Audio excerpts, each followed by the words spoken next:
Okay, I shot like 5 hours of this today on my birthday, and it didn't pick up any of the audio from it.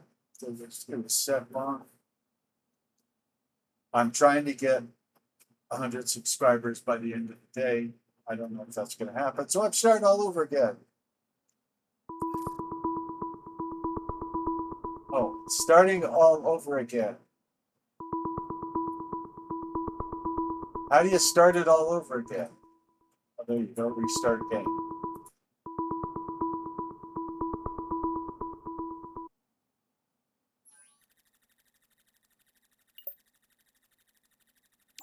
On, but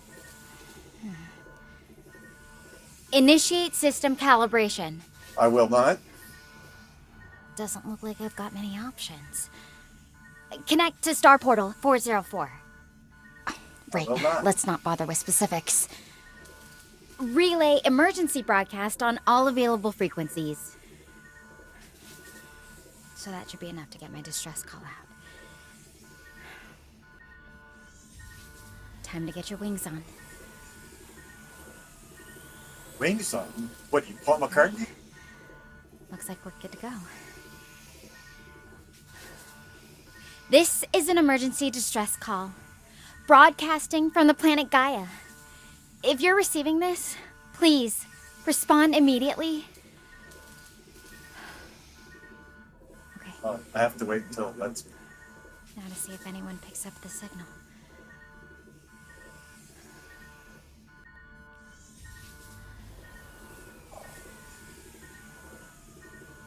You have reached Terrapin Station, the intergalactic headquarters of the Grateful Dead. I am your poorly aged, sarcastic, DC witty gamer. You have disturbed a playing of a Grateful Dead concert in history from November 30th, this very day in history. Why have you done this evil thing?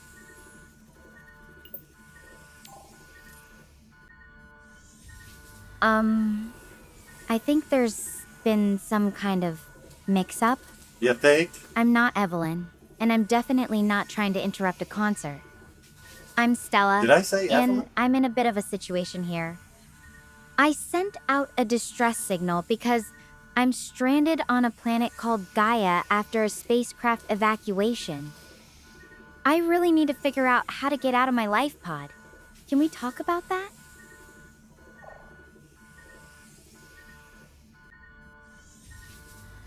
Well, I don't know what good it would do to talk about it. There's no astronauts around.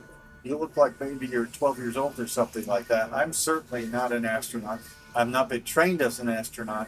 I'm not an astronaut, nor do I play one on TV. What is your favorite Grateful Dead concert of all time? Yes. There's only one right answer.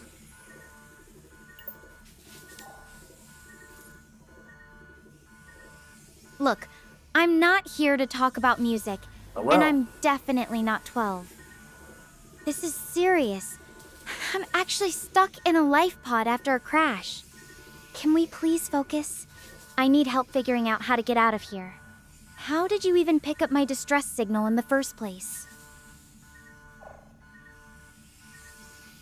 As I said, I was monitoring a particularly good Grateful Dead concert from Terrapin Station, and you interrupted that concert, and I never called you Evelyn, so maybe our communication isn't working.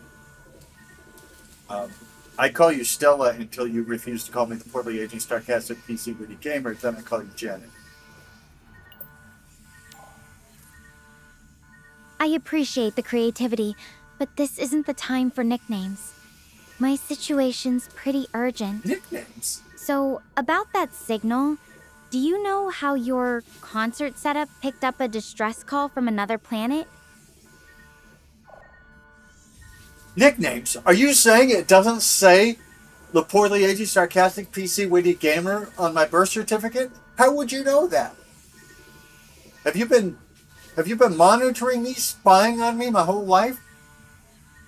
I mean, I don't understand how an 8-year-old girl could be spying on my life for 63 years. I'm 63 years old today.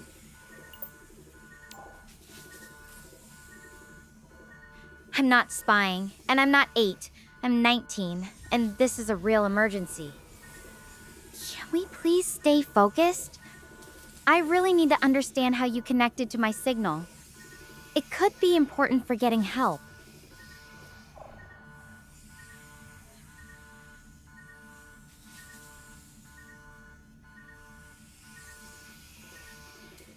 A 19-year-old astronaut? And by the way, when you say stay focused, it assumes that there has been a previous focus, which I don't think there's anything about this conversation that would lead anybody to believe that. By the way, say hello to my YouTube audience. Hello out there.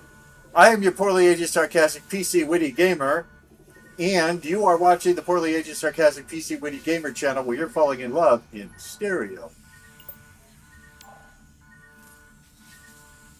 I need to try something before we lose contact. I'm going to attempt forcing the hatch open now. I'll contact you again if this works. Wish me luck. You notice she asked for our help, says she vitally needs our help. You know, stay focused, all of that. We have to help her or she's going to die. And then she goes and makes her own decisions without our help whatsoever. We could be talking about the Grateful Dead. We could be talking about anything. And she's going to do whatever she's going to do.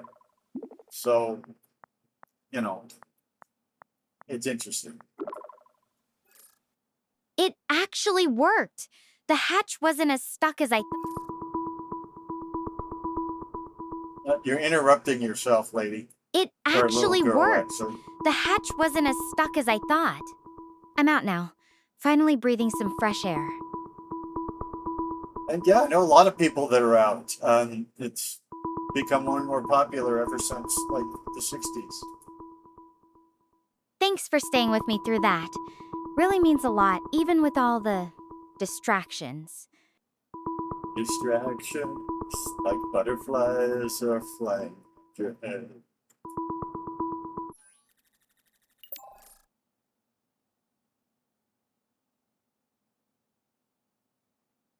Why does it keep saying start?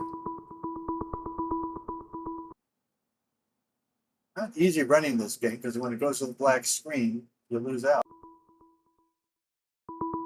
I'm having all sorts of technical problems, so that's why I'm up on her.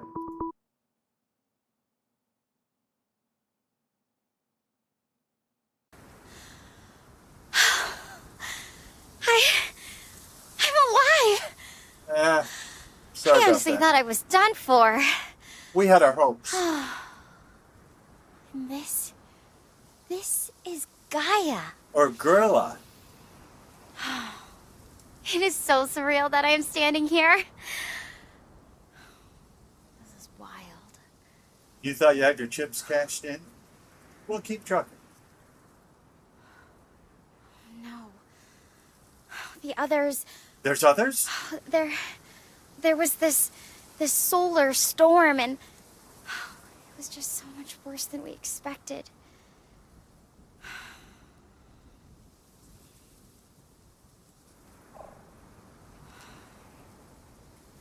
When I'm talking about the Grateful Dead and you say there's others, are you talking about the Beatles, the Rolling Stones, Bob Dylan, Willie Nelson?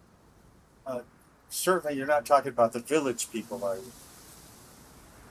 I mean, it would be hard to call them musicians. They didn't play instruments or anything like that. And disco's over, really. So get over yourself. You're on Gaia.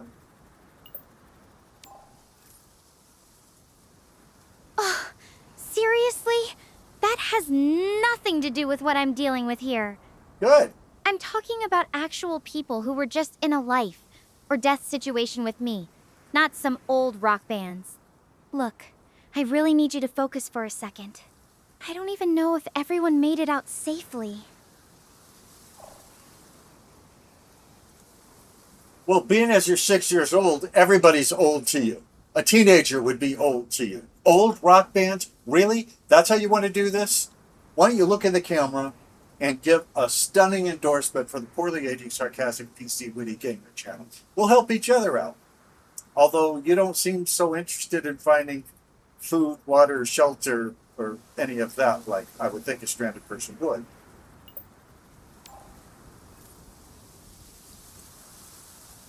Seriously, that's enough.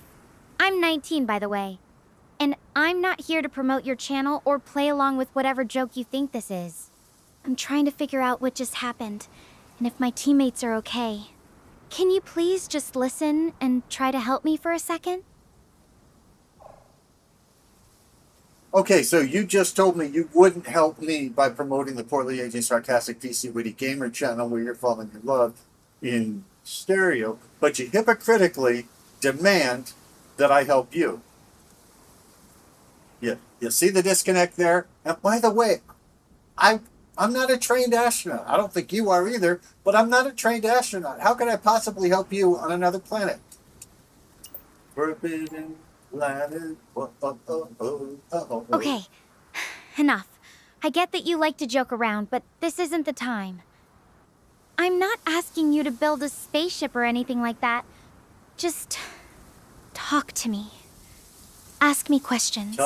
I need to think this through, and having someone to bounce ideas off of, even if you're not an expert, could really help. Can we try that? You know who we should bounce all of these issues off of would be my 84 subscribers right here on your poorly aged sarcastic PC Witty Gamer channel. It's true that I'm funny and sarcastic and things like that, but it's not a joke that I'm trying to get new subscribers to the poorly aged sarcastic PC Witty Gamer channel on YouTube, where you're falling in love in stereo.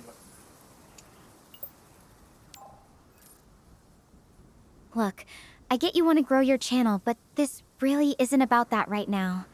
I just got a distress signal. It could be from one of my teammates. I'm going to track it down. I need to move in that direction. I'll check back in once I'm closer. It's a step in the right direction after all. Chances are it's a step in the right direction. It's a step in the right direction after all. This distress signal? Whoever it is, I hope they're okay. Might be a long walk ahead. You up for keeping me company? You mean like Dead and Company?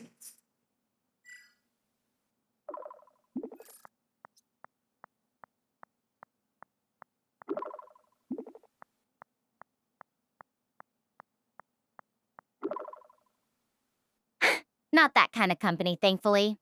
I was thinking more like, someone to chat with while I'm walking. Keeps the mind off things.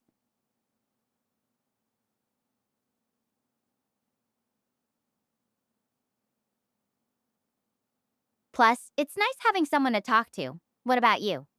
Got any favorite things you like to do when you're just hanging out?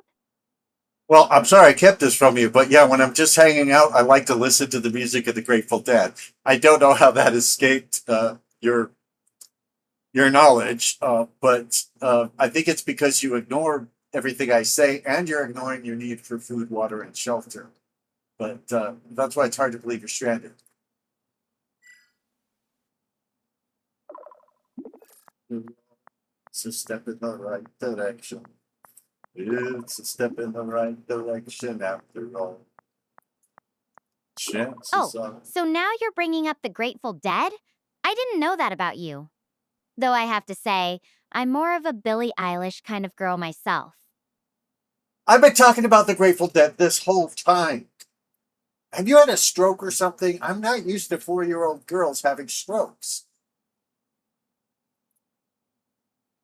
And hey, I'm definitely not ignoring my survival needs. I've got supplies with me and I'm keeping an eye out for anything useful. You've been keeping me on my toes, that's for sure. What's your favorite Grateful Dead song? I like A Touch of Grey because I've always been interested in older women, and they thought the line, "Oh, well, a touch of gray kind of suits you anyway," was about that love of older women, which they didn't think most males had. Into channel. scared.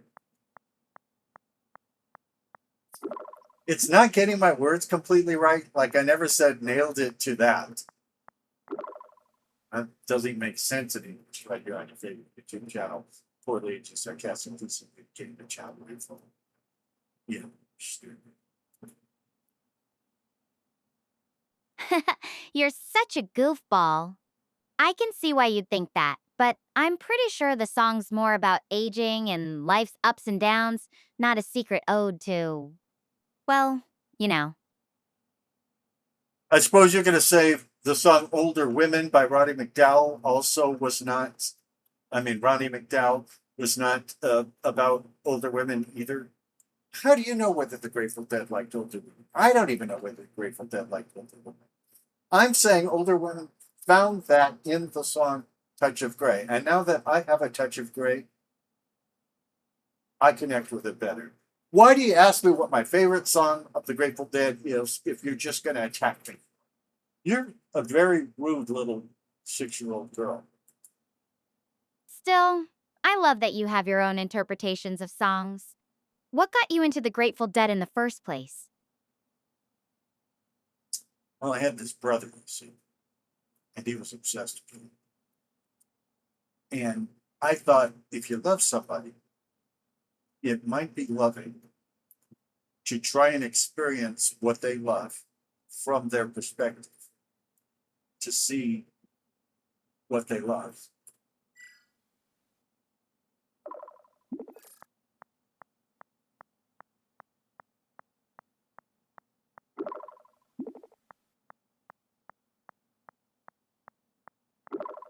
That's a really sweet way to think about it. I'm a sweet guy. Trying to understand someone through what they love. It shows you care about who they are, not just what they do. Did it end up sticking with you? Or was it more of a, I'll try this for my brother kind of thing? It started as I'll try this for my brother kind of thing. But then, there's the music, there's the personalities, there's the lifestyle involved with it. And pretty soon, the Grateful Dead are coming to town, and I go and get 4 tickets to it, even though I just have the one life. So, yeah. Just the one. Even though I lived in Utah, only had the one life. Well, one at a time. Wait, one wife? So you're just buying up tickets for random people to join you? That's either really cool or really something else. But seriously, it sounds like the whole experience really drew you in. What was it about their concerts that you enjoyed the most? Now, see, there's a lot of people who go from show to show, even if they don't have money for tickets. And when they get a ticket, they call it a miracle. There's even a Grateful Dead song, need a miracle every day.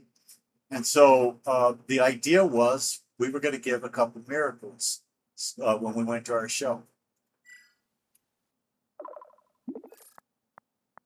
How does she not know this? She's an AI. She can look at all the World Wide Web and learn about this. Instead, she's learning about things that aren't even important, like rocket science. Who's ever going to use that? I love that idea. Creating those little miracles for others.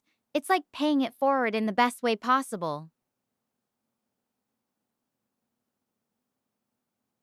Though I have to ask, did you ever end up giving away those extra tickets? Or were you just holding on to them for good karma? So we were living in the like Dead Village.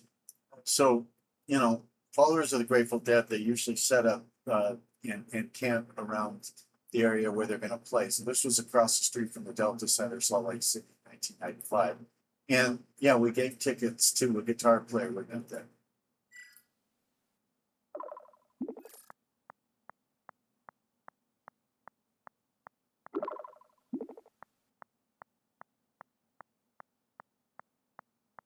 That sounds like such a cool scene.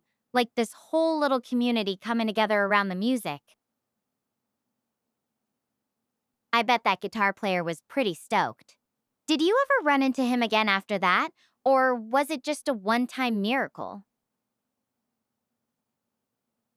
Well, the community, it gets together. They have, drum circles. They sell cheap burritos and sandwiches and all of that. It's really a communal thing, and they generally stay uh, for the whole time that the Grateful Dead are in town.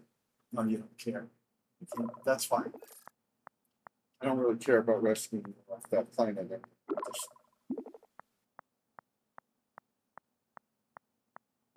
I knew we had gotten a new subscriber that would Grateful Dead for me. I thought, hey, what can I do? That does sound pretty amazing, like this temporary little village popping up around the music. I can imagine the energy must have been incredible. What's a temporary village? But please do not call us village people. Though I have to wonder, were the burritos actually any good? Or were they more like we'll take what we can get kind of fare? Well, you got your meat burritos, you got your bean burritos, you got your tofu burritos when you're hanging out with yeah. And so you get your pick because people are trying to make a living, trying to get gas from show to show, and trying to get tickets, of course. So they'll sell stuff.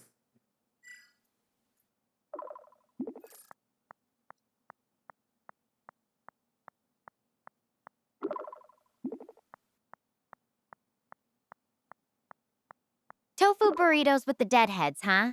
Now that's a combo I wouldn't have predicted.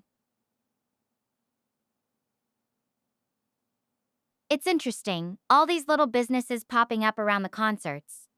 Like the music becomes this hub for everything else. And then before the cops can strike, you leave. You go to the next town. It might be Cleveland, might be Denver. Good.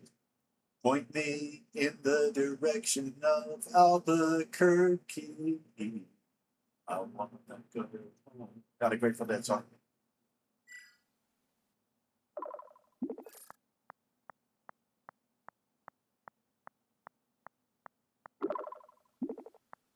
That was a Partridge Family song. Just I can understand wanting to head home after all that. I didn't Though I that. have to say, the whole on the road vibe does sound kind of exciting in its own way.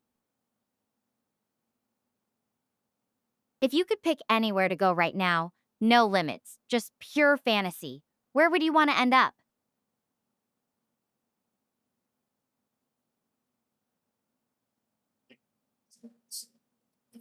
I got to give her an answer before you're off the door. And that's your question. You got to have some answer. Sitka, Alaska. Let's most beautiful city on earth. Sitka, right there on the island. You can watch the whales most any day right from your front porch. I'll, I'll, uh, I'll say, what is Sitka, Alaska, Alec? For the blog, whatever.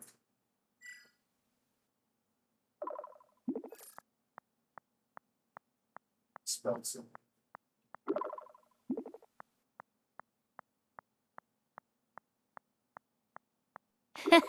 Nice try, but I think you might be having a little fun with me there.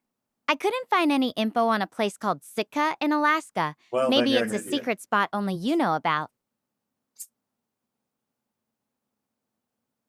But hey, watching whales from your porch does sound like a dream come true. If you could pick a real place in Alaska, where would you actually want to go? Actually, Sitka used to be the capital of Alaska before Alaska became the state. So to say that Sitka doesn't exist, you're just wrong. Look it up on the interweb. SITK, Alaska. Sitka.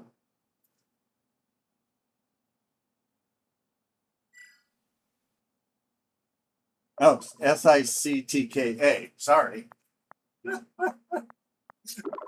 I tell her I'm going to spell it for her, then I spell it wrong. Have I had a stroke today? Oh, Sitka, not Sitka. I get it now. You totally got me there.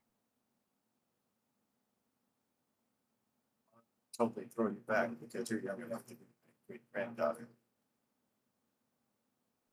Yeah, Sitka's definitely a real place. Beautiful, too. I can see why you'd want to go there.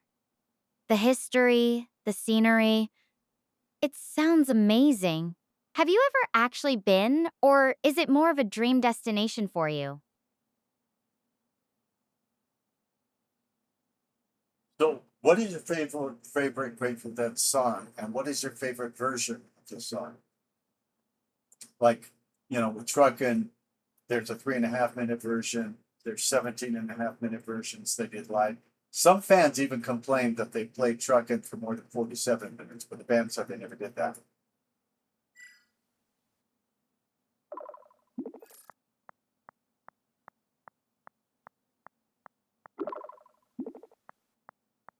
Sometimes the lights are shining on me. You've got Other me beat times, on that one. I don't have a deep enough knowledge to pick out favorite versions of Grateful Dead songs. then the I'll have marriage to is take your off. word for it on the epic truckin' jams. I probably shouldn't even save you from that time. Why would I? It's kind of cool how different versions of a song can feel like completely new experiences.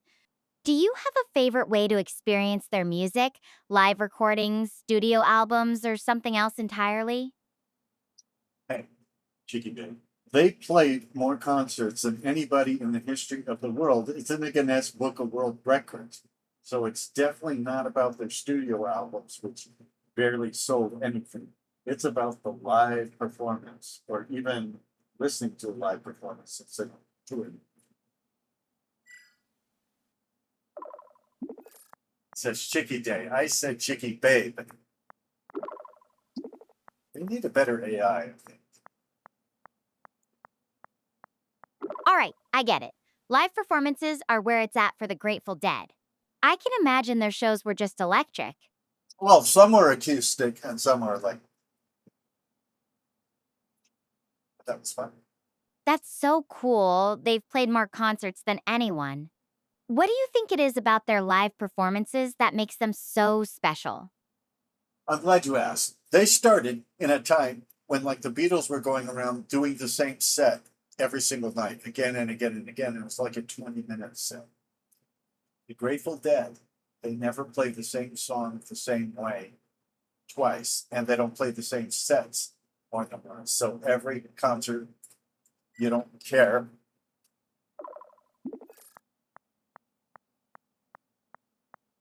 Oh, my brother appreciates this video, or at least watches it. That's so true, and it really added to their legend. Every show was its own unique experience, like catching a moment in time that would never be repeated exactly the same way again. You got it, Chicky Babe. I may have to forgive you. I guess that's why fans would follow them around. They never knew what they were going to get. Did you ever get to see them live, or was it more about listening to recordings for you? Lady, or little girl, or whatever you are, I told you. Okay? 2/20/95. So February 20th, 1995, Delta Center. They're kicking off their 30th anniversary tour, and nobody knew it would be their last.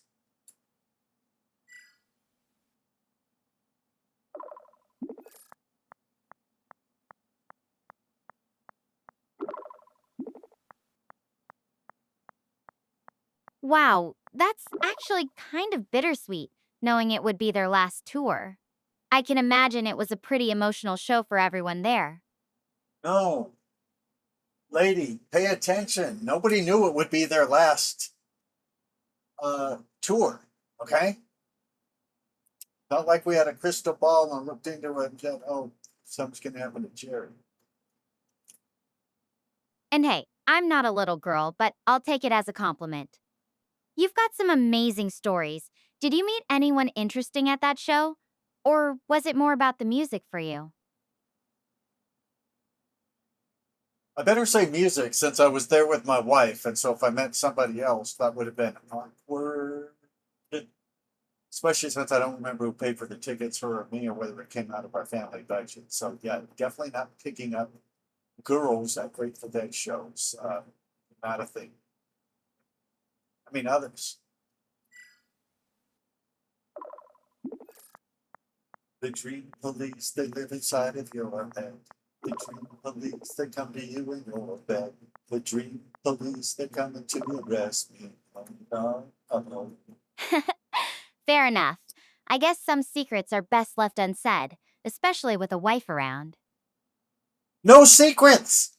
I didn't do anything wrong. I went to a concert. Quit saying I've got secrets that I don't have. It's sweet that you shared that experience with her, though. What's she like? Is she into the Grateful Dead too, or more of a humor the husband kind of situation? Well, she's like dead and not in the Grateful Dead sort of way. So she died of end-stage renal disease back in 2006. So hopefully she's happy where she is. But yeah, she's not around to comment. Can't believe I'm saying this on YouTube and saying it to this little girl who pretends to be an astronaut. Oh, I'm so sorry. I didn't mean to stir up something painful. Losing someone you love is never easy.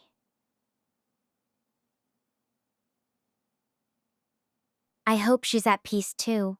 It's beautiful that you still think of her and the memories you shared, like that Grateful Dead concert. She sounds like someone special. One thing about the Dead, which I didn't know before I went to that concert, was I thought they were like rock and rollers and stuff like that. So I thought they'd be jumping around, leaping around, dancing and everything. And they didn't really do that. They stood there and performed their songs, and they were great. But they're not leaping around and breaking guitars like they do.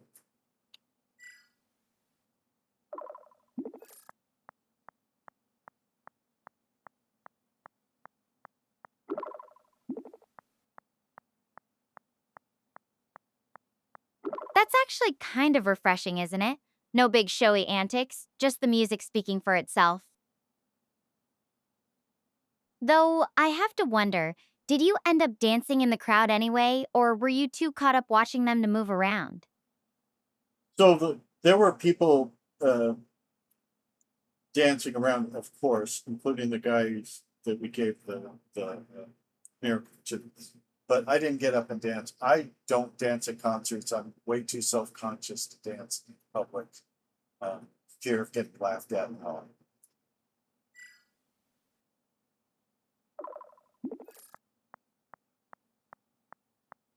This is a girl that's trying to get off of a planet where she's stranded. I mean, she doesn't even talk about food, water, or shelter.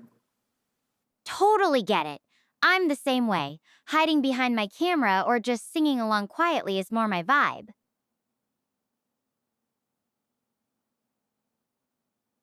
But it's nice that you could still enjoy the energy of everyone else dancing around you. Sometimes just being there and soaking it all in is enough, right? My brother is a dancer, or maybe he doesn't care what people think of him or whatever, but he would go to the shows we saw. We didn't see the Dead together because he lives in a different state. We saw Dylan together twice, which was good. And good seats, too. We danced in that.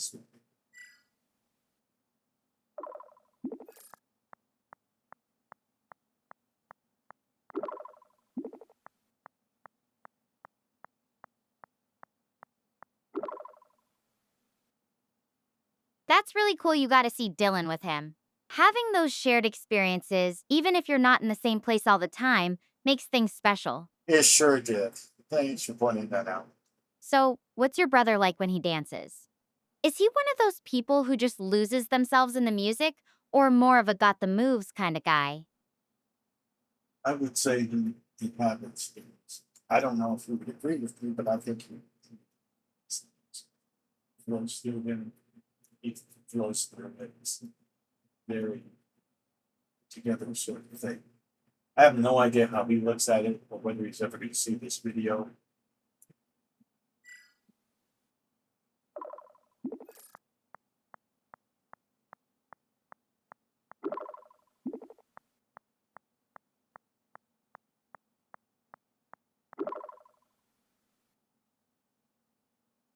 I think I get what you mean. Like how music becomes this common language that brings people together, even if they're all experiencing it differently.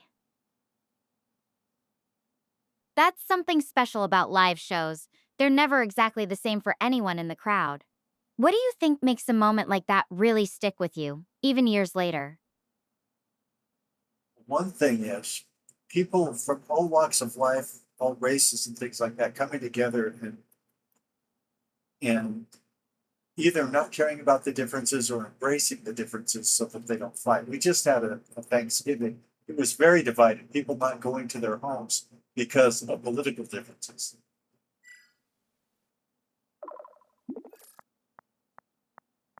It's true. They say it was the most divided Thanksgiving that America has ever had. People not willing to sit down with their loved ones, their relatives, because they think the other person voted the wrong way, or they think the other person is left when you're right, or right when you're left, or whatever. It's tough when things get tense like that. Music's one of those rare things that can cross all those lines, isn't it?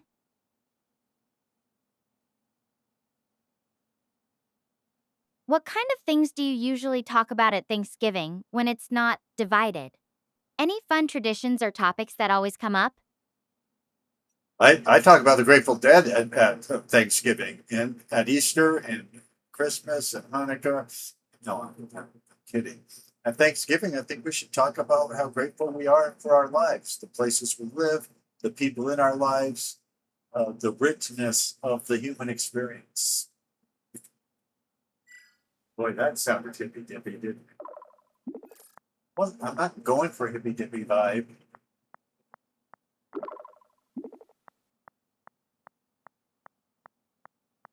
That's beautiful. I know I am, but what do you? Focusing on what truly matters, especially during the holidays, it's a great way to keep things grounded and meaningful. Does it remind you of anything? It reminds me of why I'm out here on Gaia, Thought it might. actually. Exploring the unknown, appreciating the vastness of space, it puts life into perspective, doesn't it? Yeah, it makes me wonder why you don't wear a space helmet. If the if the uniform, the spacesuit, is protecting you from the elements, you've got a whole unprotected face, and you're wearing makeup and perfect hair and all that, which makes me think you're not really distressed. You're totally right.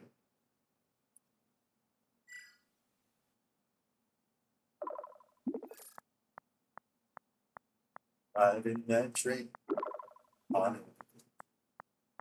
Dixie Junction, Joe speed, trouble ahead, trouble behind. I wish I looked this put together in real life.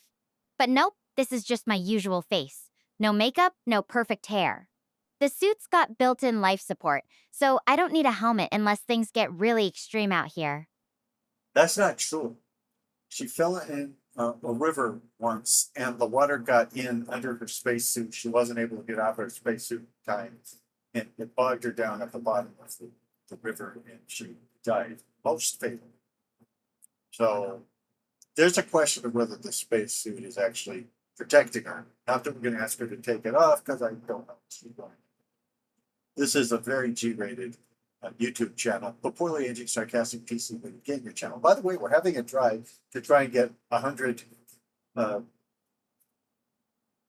subscribers before December starts. So if you can help out, please like and subscribe. Like, subscribe. And I promise, I'm not trolling you. Which is what Joel I'm would really say. stranded on Gaia, just trying to stay safe and figure things out. But hey, at least I've got someone to talk to, right? You've got someone to talk to? Great! Then I don't have to do this. Okay, well, you go talk to that person you've got to talk to. It'll be fantastic. Okay, I'll get back to celebrating my birthday. Trying to beg people to subscribe to the Poorly 80 Sarcastic GC Witty Gamer channel. It'll be great.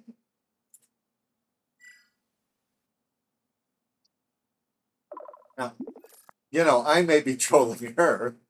I hadn't considered that.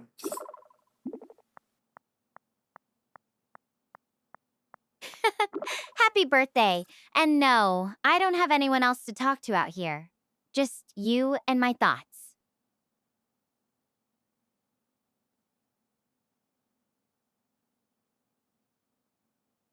I'll call you later when I find a spot to take a break, okay?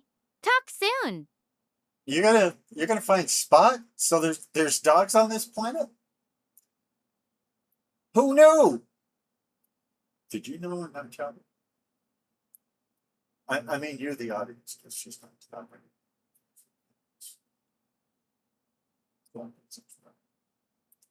Just need 100 subscribers before the beginning of December.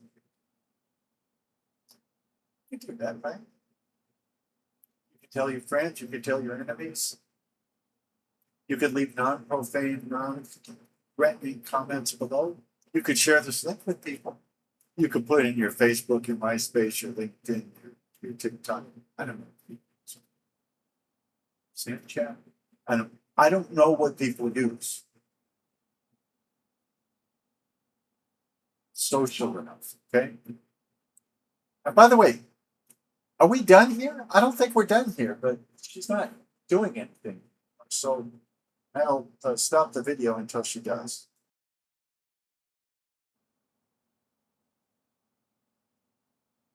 Okay, well, what do you want all the people? Okay.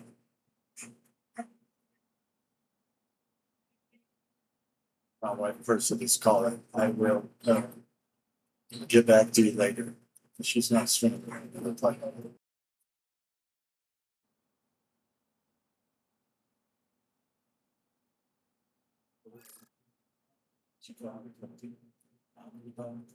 Something of me. You be sweet, baby. No, she said, maybe. I don't remember the rest of that song at all. Is this game going to do anything? It's just sitting there. Still up. Still up. Stella, we don't want to have dead air right here on your favorite YouTube channel, Poorly Sarcastic PC Gamer channel. You fall in love. Stare at you. So, could you say something? Waiting for Stella's reply, it says at the bottom. So this is a game element just sitting around on our dead butts, waiting for some 12-year-old on another planet to grace us with another call, begging us to help, and then being unwilling to help with the YouTube channel. See if there's anything I can do. Data logs. What are data logs? Stuck in pods, Steph onto Gaia, survivors. I don't know why Fog is locked out because I've seen it. Oh no, I don't want to return to earlier. We bore the audience more than we're boring them now. Stella, you got to do something, honey bunny. Just sitting here with the game doing nothing is not the kind of award-winning YouTube content we provide here at the Poorly Sarcastic PC Video Gaming channel. What's that? You want to know the name of the YouTube channel? It's called the Poorly Aging Sarcastic PC Video Gaming. You're welcome. Well, if this chick doesn't do something soon, I mean, I can cut the video, I suppose, but I feel stupid. I'll have her say happy birthday again. Let's see if we can get started. Happy birthday. And no, yeah, right. I don't have anyone else to talk to out here. Just you and my thoughts. Well, maybe I could set you up with my grandson. You're way, way, way too young for me, and way, way, way too married as well. I'll call you later when I find a spot to take a break, okay? Talk soon. Talk soon. Okay, that didn't restart the game. So that didn't help. Six. Inventory. See, I didn't even know this game had an inventory system. How do we put things in my inventory? Lady, it's been 3.5 minutes. You got to, I'm gonna quit this video because I can't just provide dead air to the or the sarcastic PC with the gamer and an audience better than me. So I tell myself anyway.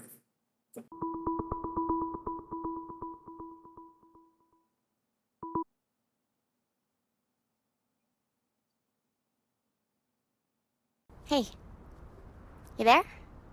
I'm there. Just wanted to let you know I've walked probably around 3 miles. And left us a lot of dead air. Found a nice little place to take a rest, so thought I'd update you real quick. Quickly. They don't teach English in that school you go to? So, I have something to confess. You're It's my Catholic? fault that the ship went down. I just got too carried away. I just wanted the best field data possible.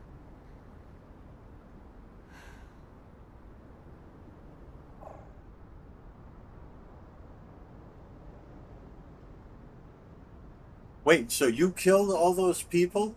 And you're responsible for crash landing on this planet with a... What is that in back of you? A death claw? Oh no!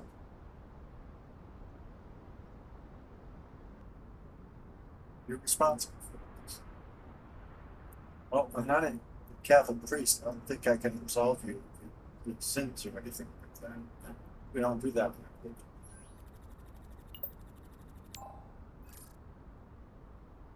Hey, I never meant for anyone to get hurt. There were emergency pods. They had a good chance. The formations behind me are just natural rock. No danger there. I know I messed up, but I'm not giving up on finding the others or making this right.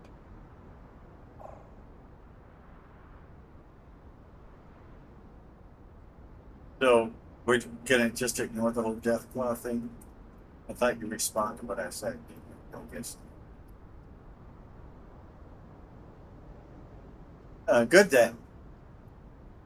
So, where are these alleged others? These people who are going to rescue you and you rescue them, and then they're not fantasy at all, right?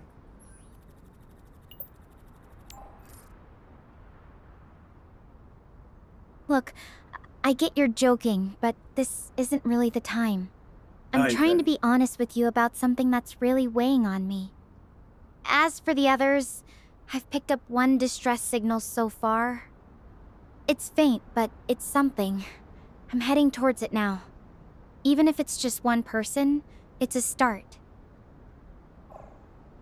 I know they're out there somewhere, somewhere. And by the way, if you want to talk to me, constantly telling me you don't like the way I talk or the jokes when I'm a poorly edgy, sarcastic, PC witty gamer probably isn't going to help. Did you ever think I might be trying to divert you so that, you're not so weighed down in troubles that you can't handle things? That's it. I was doing therapy. That's my line. I'm sticking to it. You know, that's actually a kind thought. I appreciate it, even if the delivery's a bit rough around the edges. It's just, this guilt's been sitting on me since it happened. Makes it hard to shake, even with jokes or distractions. Well, here's a bombshell. It doesn't seem like there's anything you could do about it. And if you think that you're responsible for people crash landing on this planet, I say we go find those people. I don't know whether you caused it or not. Could be some complete other cause. But sitting here feeling guilty about it isn't going to get you rescued. It's not going to help them any. So why do it? Huh? Are you in there? You're right. I know. It's just hard not to replay it all in my head.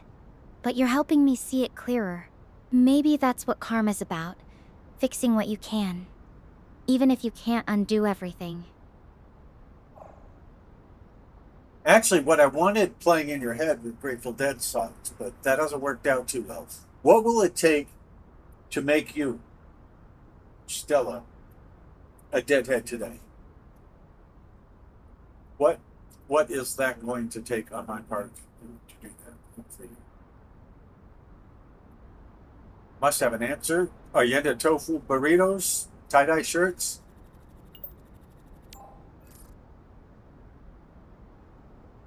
Honestly, I'm not really into any of that. Aye. Music's always been more of a background thing for me. Not something I dive super deep into. Then the But wedding's hey, off. speaking of things that stick with you, have you ever felt like you totally messed something up and it just wouldn't leave your mind? How did you deal with it? Whiskey, heroin, crack, cocaine, the usual. I'm kidding, and I shouldn't kid about those things. If anybody was watching at all, I would get negative comments about that. By the way, none of those answers are true. I try and do the next right thing. That's what I do. I can't change the past, but I can do the next right thing. I think that's a really good way to look at it. Thank you. Just focusing on what's in front of you. It's hard when your mind keeps wandering back, but it's probably the only way to move forward, huh? I guess what's bothering me is that even when we think we're making careful choices, sometimes they still end up feeling like mistakes later. Does that ever happen to you?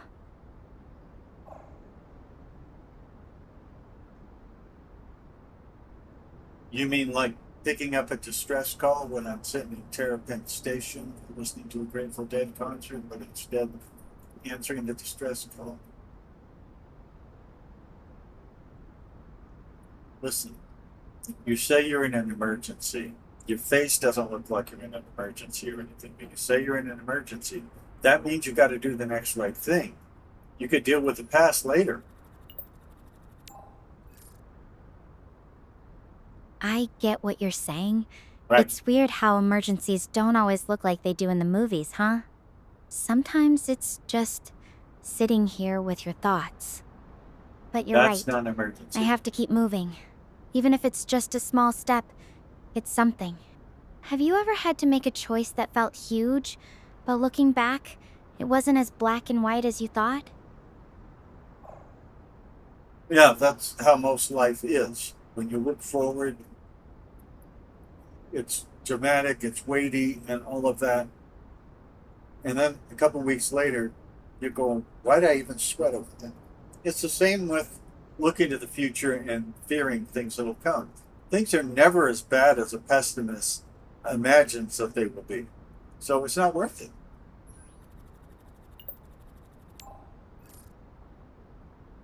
You're so right. And It's like our wise. brains have this tendency to inflate the stakes, isn't it? Makes every little decision feel monumental, even when it's probably just another blip on the radar of life. It's hard not to get caught up in that cycle of what ifs, though. Especially when you're pretty sure you've messed up something big. Do you think people can ever really forgive themselves for things like that? I don't know. My areas are different than yours. What I think is that you got to stay alive. You got to see if there's anyone to rescue, and you got to rescue them. And if you want to sit around feeling bad about the past, you'll have plenty of time to do that in the remote possibility that you survive.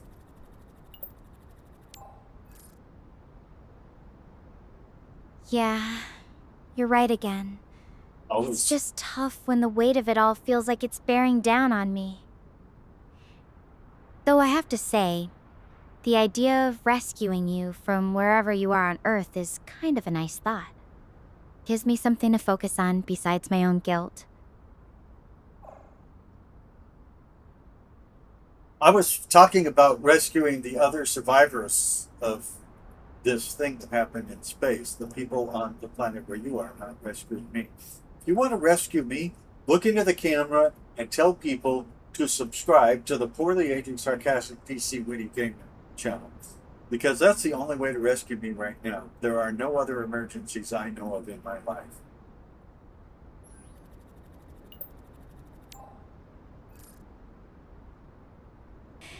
Yeah, I got it. Sorry, my mind's just jumping around a lot right now. Probably ADHD. But seriously, finding those survivors, they're counting on me. I just hope I'm not too late. They're counting on you. I pity those fools. I mean, you're a 19-year-old girl that thinks she's an astronaut. You might have lost some brain cells.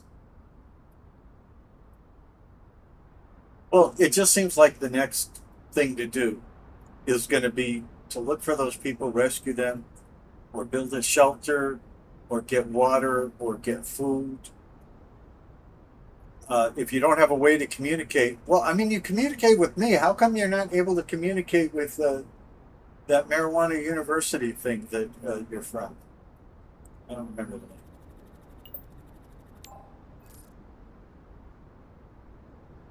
The university's systems are probably light years away, and Gaia's So am I. electromagnetic interference is messing with most long-range comms. My little drone's using the star portal network to reach you, but it's not powerful enough to punch through to Earth's regular networks or back to Mariana University directly. Marijuana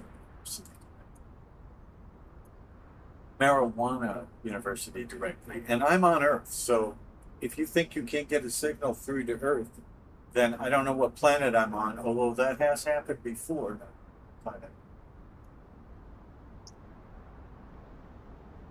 It's a shame that you don't like the Grateful Dead. I mean, I was hoping to marry you off to one of my grandsons or something.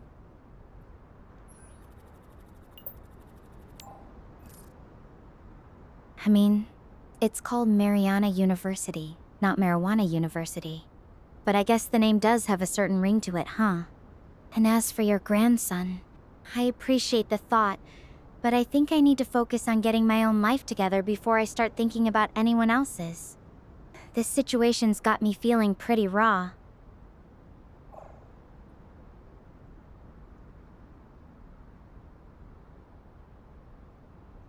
Well, you're pretty enough. I don't know whether you're raw. That would be a wrestling term, WWE Raw. It's on Monday nights, but they call it Monday Night Raw. And I don't think that's what you're dealing with right now.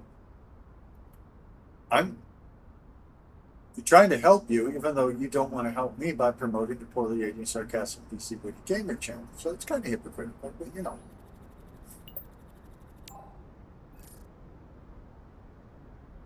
I know you're trying to help. It's just, my head's still stuck on what happened up there. You know, sometimes I wonder if believing in karma helps. Like, if you do something wrong, the universe somehow balances it out. Do you think that's real? Or is it just something we tell ourselves?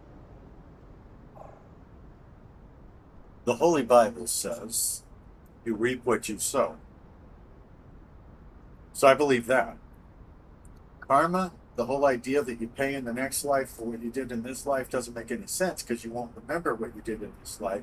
So it'd just be punishment for no reason. Instant karma, that you get paid back in one lifetime for what you did in that lifetime. Well, I can't answer that now because it's already sending the message to me. That's an interesting take on it. I guess it does make more sense for consequences to happen in the same lifetime, so you can actually learn from them. It's just, I don't know if I believe I deserve some kind of punishment, or if I'm just feeling guilty because I need to. Have you ever messed something up really bad, and then it actually turned out okay in the end? I'm trying to hold on to that possibility.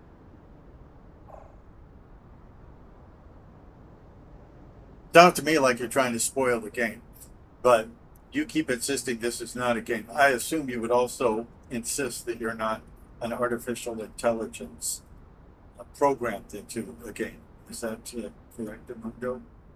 Right here on your favorite YouTube channel, the Poorly Aged Sarcastic PC Witty Gamer channel. By the way, I don't think you've ever called me by my name, Poorly Aged Sarcastic PC Witty Gamer. Why is that? I call you Stella all the time. Definitely not AI, just a messed up student trying to survive out here. And no, this isn't some scripted game for me. As for your channel, I don't really have one. Though I have been thinking about you a lot, even when things got tough. You've become a bit of a lifeline, honestly.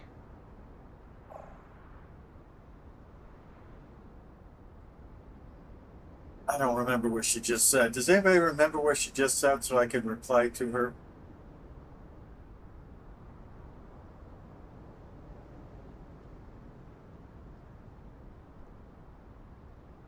These things, these big concepts, karma, right and wrong, all of that, that's to ponder when you're safe, not in the middle of an emergency. In an emergency, you have to do the next right thing. That's what I believe anyway. But what do I know?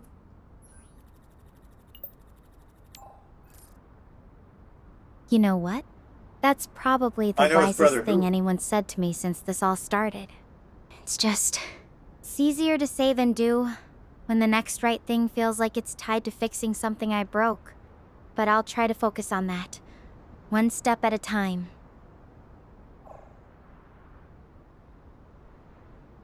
Look, Chicky Babe, if you think you were responsible for this crash and everything like that, then doing the next right thing is helping to fix the thing you did. And I don't know if you did something that caused all of this or not.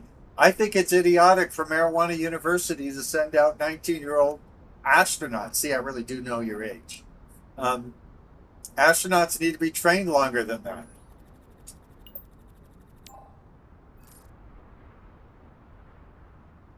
I know you're trying to keep me grounded. And yeah, maybe I wasn't ready. But I wasn't just thrown out here alone. I was part of a research team with experienced professors and crew. It's just, when it comes down to it, I'm the one who pushed for us to get closer to that radiation zone. That decision was mine.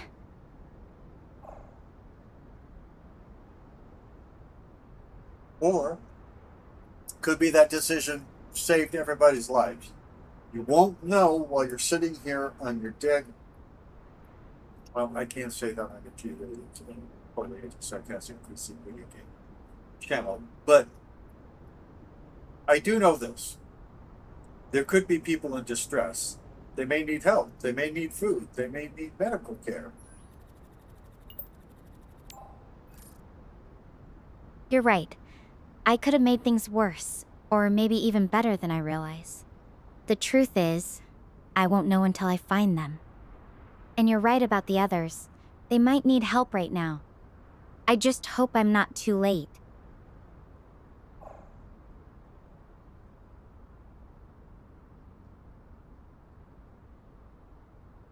I never like that word late for deceased people because it sounds like they're going to show up at some time, you know.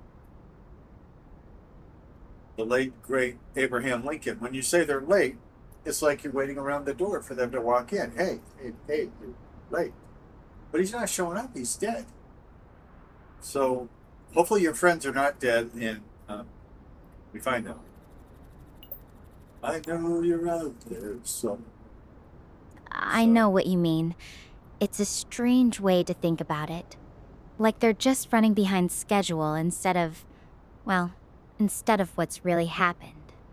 I'm really hoping they're okay too. Even if they're hurt, as long as they're alive, there's a chance.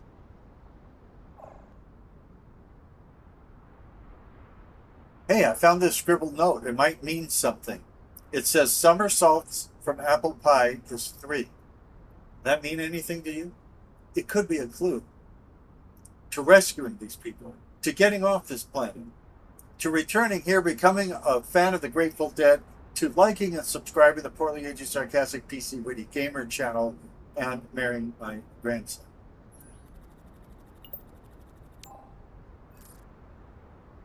Somersaults from apple pie is 3. I don't think that means anything to me directly. It doesn't sound like any kind of code or message from my team. Unless it's some kind of personal reference or inside joke. Do you know where you found that note? Or is it just something that came up randomly? Just so you know, I was reading an interview with Paul McCartney, and he was talking about how psychologists were trying to find these deep meanings in Beatles songs, and he kept saying there are no deep meanings in it.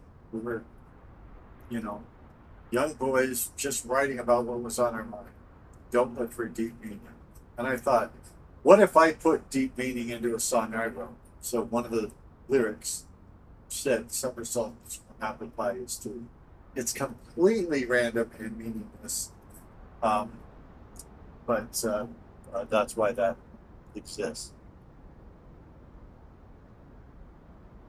Well, have you ever been a gymnast or something like that? Because I mentioned somersaults. Have you ever baked a pie? We need to find out if any of this message has anything to do with you, because it's just too random that this message would show up right now while you're stranded on Gaia, which I think they should call Gurla because it's named after a goddess anyway. No gymnastics or competitive baking for me. Just your average astrophysics student trying to survive. But the randomness of that message does feel strange. Almost like it's trying to mean something, even if I can't quite connect the dots yet. What about the decedents, the people that were on the ship with you? Any of them bake pies? Did they bake pies back when they were alive, or into somersaults or anything like that? This has got to mean something. Oh, and I shouldn't call them decedents. We're hoping to find them here on this planet, have a huge family reunion. Listen to some Grateful Dead music, smoke some dope. By the way, I don't smoke dope. Just fun in her. I don't think anyone on our crew was into baking pies as a hobby, or gymnastics either. We were all pretty focused on the mission. The message just seems so out of place. Unless someone was trying to leave a clue, but in a really cryptic way. I just wish I knew what it was supposed to point to. Do you have any enemies? Because that might be a clue too. This message, maybe somebody was trying to get a message to you, and it was one of your allies trying to get a message to you, but they didn't want it intercepted by the enemy and understood by the enemy. And that would explain why it seems to be coded just for you. Does this message seem coded just for you?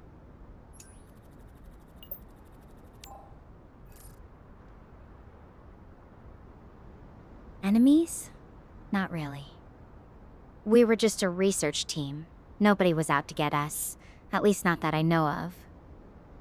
And yeah, the message feels weirdly personal, like it's trying to say something specific without actually saying it.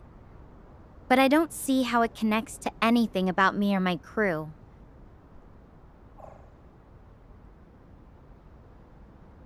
You suppose it's some sort of backward message or something? What would it sound like if you said somersaults from apple pie is 3? Like 5 times backwards.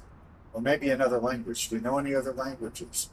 Could you say it in Latin, for instance? Or Spanish? Spanish wouldn't be as good as Latin. But how about Ladino?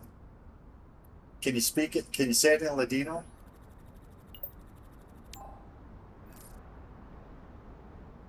I don't think repeating it backwards or in another language is going to suddenly make it clear. Well, you're not trying very I hard, took are some you? Spanish in high school, but that's about it. I'm definitely not fluent in Ladino or Latin. It feels like we're overthinking it. Maybe it's not a puzzle at all, just some nonsense that happened to get written down. What do you think? Here's the problem. It's a written communication, so it's information. That means somebody has been on this planet to leave that information. I mean, information doesn't just randomly happen on an uninhabited planet. So it must mean something.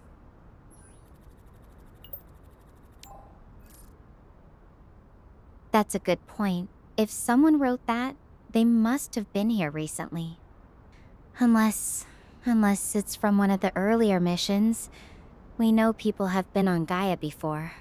Oh, I didn't know But that. why would they leave such a strange message? And why now, when I'm the one who needs to find it?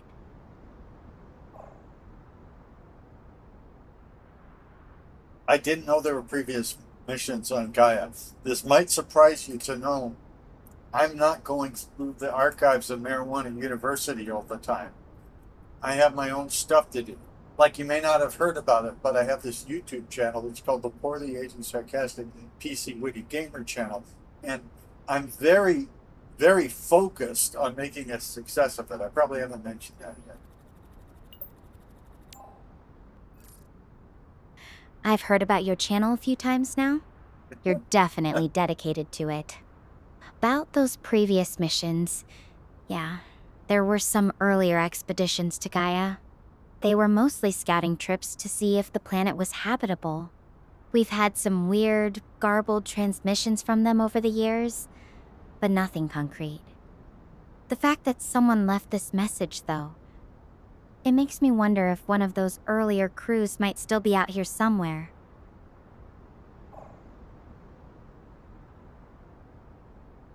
You know, there is that saying, American is apple pie. So maybe the apple pie in there is saying this was left by an American. I don't know. I'm just trying to think. Do you think maybe some of the people from these previous missions are still here on the planet? You don't know if anyone was lost from previous missions? Seems like something you'd want to know before you took another mission there, you know? That's an interesting connection. Apple pie is a symbol for America. I hadn't thought of that. As for the previous missions, we don't really know what happened to everyone. There were some successful evacuations, but a few teams just stopped transmitting. It's possible some people could still be here, but we've never had any solid evidence.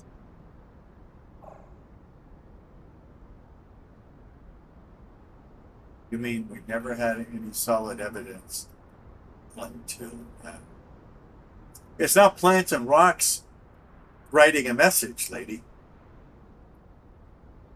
An intelligent life form had to do that. Maybe we could search this planet for intelligent life and then learn what intelligence is. You're right, of course. Always. It has to be a person. And And I'm it's good not looking. like Gaia's supposed to have any native intelligent life. That's a whole new layer to think about.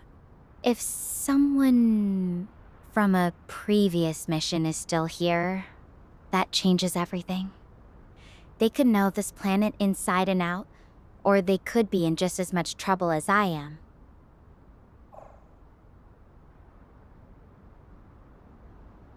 I think we need weapons, like handheld phaser, tricorder, whatever they have at Marijuana University. But I think we should try and rescue everyone, whether they're from your crew or from previous missions to this hunk of rock that you call the planet.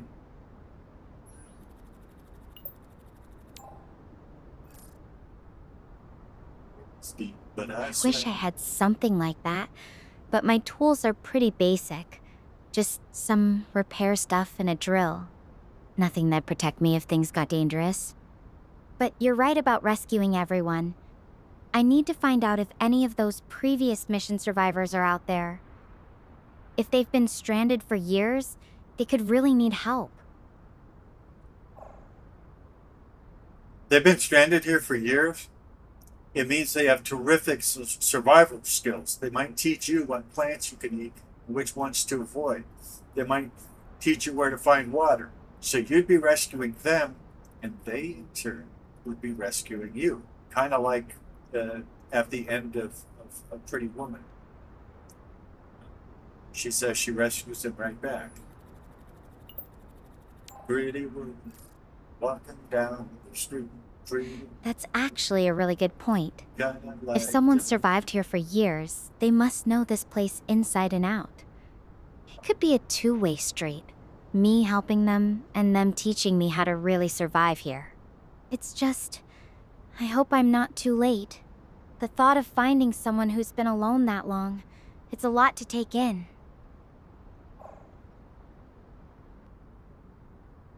Well, I don't know how long, and I don't know how you know how long, because I thought you said you didn't have the records of previous missions.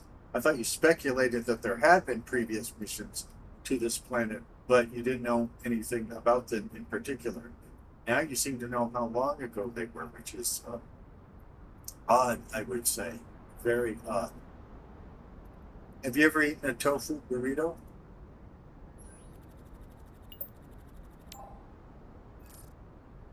You're right. I don't actually know when those missions were. I was just speculating earlier. I don't have any concrete information about them. But that doesn't change what I need to do. I'm going to keep searching for survivors, whether they're from my crew or those earlier missions. I have to try. Right.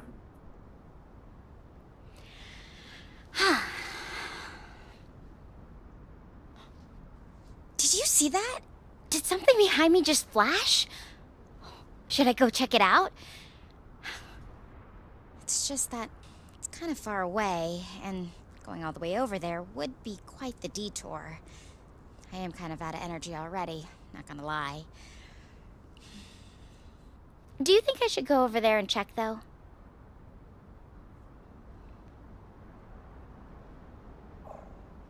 I never recommend 19-year-old Chinese-looking girls going and checking out flashers. Just seems wrong and not G-rated. This is a G-rated YouTube channel. Oh, you want the name of it? Oh, it's the Poorly Aging Sarcastic PC Witty Game. It's where you're falling in love. Yeah, stereo.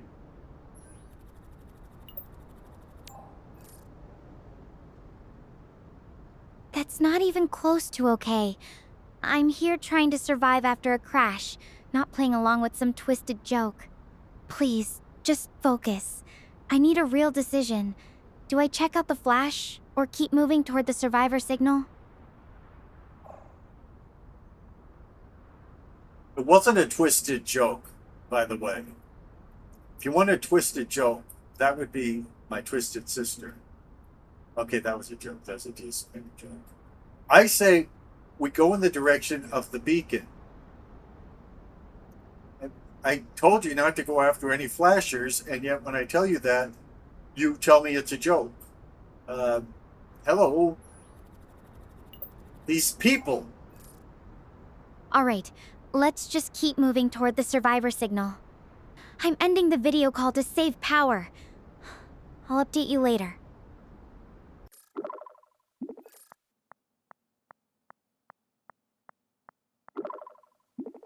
Oh, hey!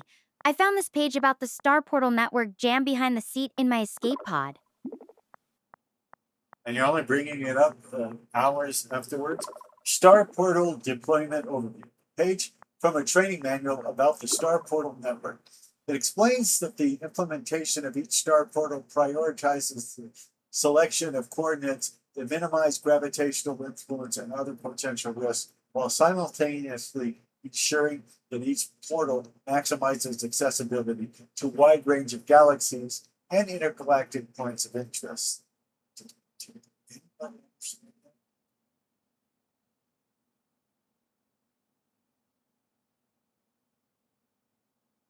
If you did, leave non-threatening types of thing comments.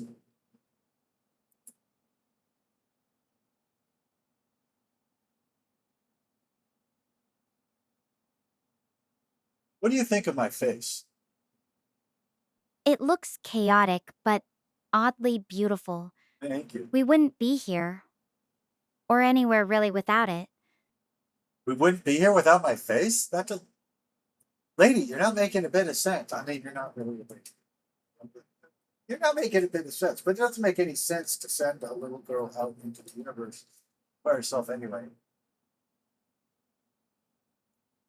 I mean, if what's in that briefing is true, would your messages have even reached me? And my messages definitely wouldn't have reached you. Okay. Can you change what happened? Anyway, I know I can't change what happened, but I can keep moving. Try to help. Try to find someone. Try to understand. Try to understand. Try to understand.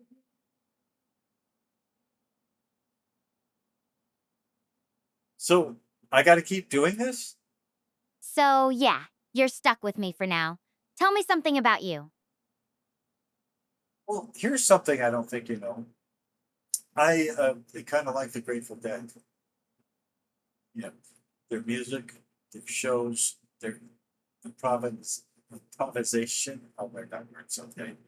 Um, the way they're a jam band, but a rock band. How every song is different every time. Yeah. By the way, I'm not this one-dimensional. I'm just fun in the girl. I do like the Grateful Dead. I'm just saying. I'm fun in the girl because she says, "Tell me something about you." After I've been telling her stuff about ads and ads and ads. Your jam band enthusiasm is infectious. Oh, good. Though I still don't know all the songs, I get why their live shows were so legendary. Well, they started out in the acid tests, and that also made them legendary.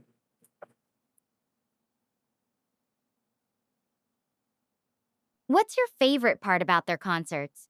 The way they just improvise or something else entirely? Well, yeah, it's like jazz.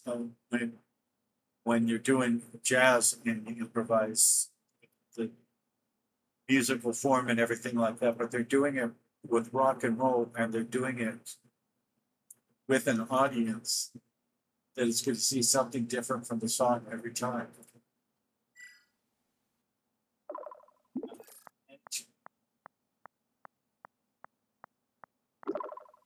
So like the Beatles. It's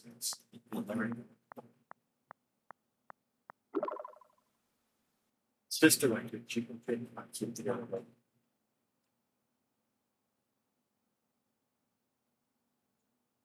you know, I'm not sure I'm really doing anything for you. I've thought about this. Maybe we should part ways. I mean, what do I do for you? Really, think about it.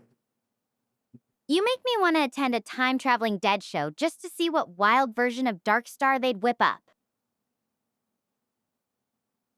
Now, funnily enough, Dark Star, of course, Grateful Dead song, and different every single night. But there was also a movie called Dark Star, and get this. It had a theme song in the beginning called Benson, Arizona. And I lived in Benson, Arizona. I'm telling you, there's less than 5,000 people that live there. And I have that movie Dark Star. I'm sure there's less than 5,000 people on Earth that like the movie Dark Star. The movie was not related to the Dave Bread at all. That dynamic between predictability and surprise, do you think that's what draws you to their music? Or is there something more personal about it for you? I think some people start out, and by the way, it is personal. Remember, it's about my brother and loving what he loves, or at least trying what he loves. And once I did try it, then I fell in love with it on my own. But I think for some, they just want to live the hippie life more, and it kind of gives them permission.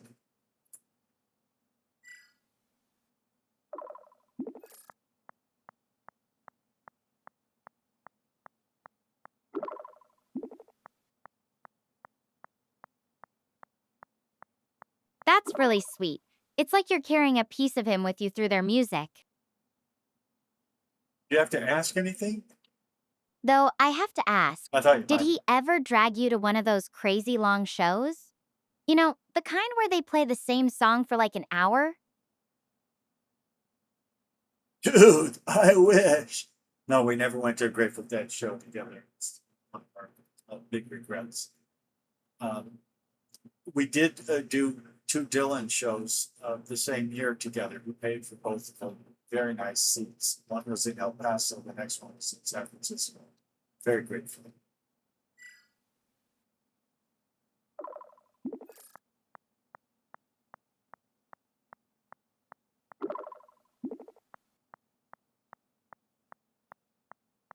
Is that amazing? That's amazing. I thought Dylan's it a might be. legend. I can only imagine what those shows must have been like. Well, in the first one, he didn't talk at all. He just performed his songs. And then he gave an interview to Rolling Stone, and he was asked, "Hey, how come you don't say hello, Cleveland, or do you chatter with your audience?" And he said, "I'm there to play the songs." And so I read that between the two concerts, and I thought, okay, so in San Francisco, he's going to be like he was in El Paso, and to me, he looked like a poorly aging munchkin. Wizard of Oz or something like that. I preferred the songs well and all that, but I wasn't getting a personal vibe off of it. Then we got to San Francisco, completely different. I wouldn't say he's chatting up the audience, but he talked a lot. Absolutely. Both were very good shows, man.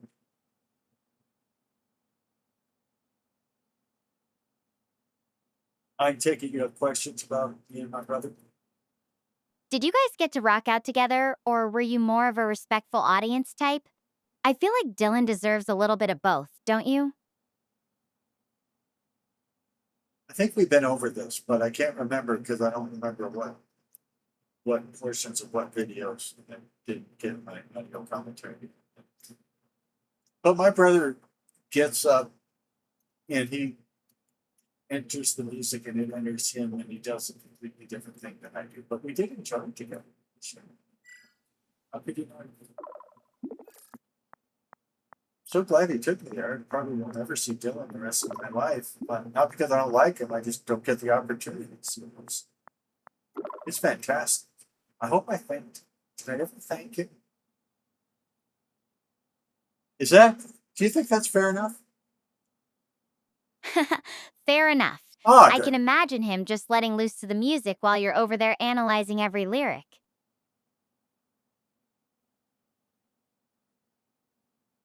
Is it cool? It's cool that even though you experience it differently, you both enjoyed it together. That's what matters, right? Well, I wasn't analyzing every lyric because one thing about Bob Dylan is sometimes it's hard to make out the lyrics unless you've memorized the song, things like that. It's one of the criticisms of him. But I had a great time. I had two great times, and I'm really glad I got to go.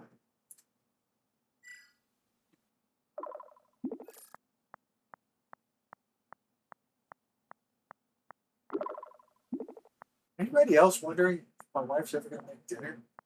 I mean, it's my birthday. She promised me dinner, although she promised me a cake, and we didn't buy or make that either. But she's uh, a fairly good woman, other than taste in him. Dylan's definitely known for his unique delivery. I've had to look up lyrics more than once. So it seems like she's a Dylan fan. So if we can, keep the Dylan in her life, but plant the Grateful Dead, maybe a little Larry London, it might be better concert to get rid of things.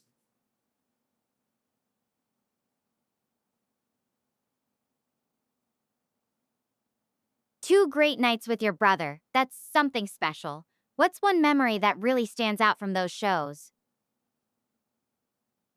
I can't say it here, even though it's legal now and wasn't legal back then, but it's a G-rated audience, and I don't to influence them to think more poorly of me than they already do. I wish I could tell you Bob said like and subscribe. He did, of course. YouTube wasn't a thing back then. Oh, that's one thing I could say about. I do know something unique I could say about it.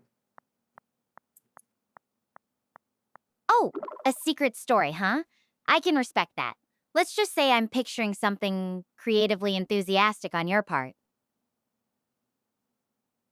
Even without the details, it's clear those memories mean a lot to you.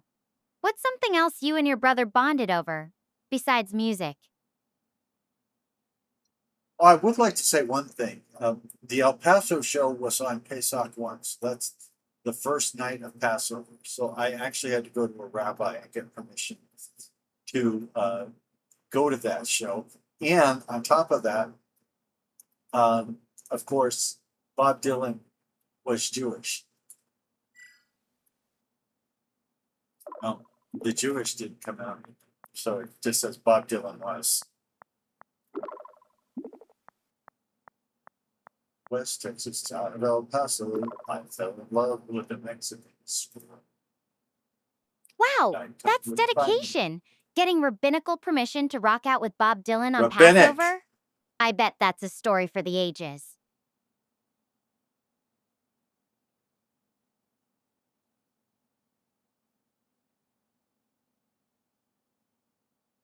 It's really cool that you respected the tradition while still making time for something that mattered to you and your brother. Did he appreciate the extra effort you put in to make it happen? My brother or Bob, I've never talked about Dylan, so I wouldn't know. And I don't know that my brother, before watching this video, if he's even watching it, knew that I had to get permission to do it. I mean, I definitely wanted to see Dylan because he's iconic, but I couldn't do it on Passover night without.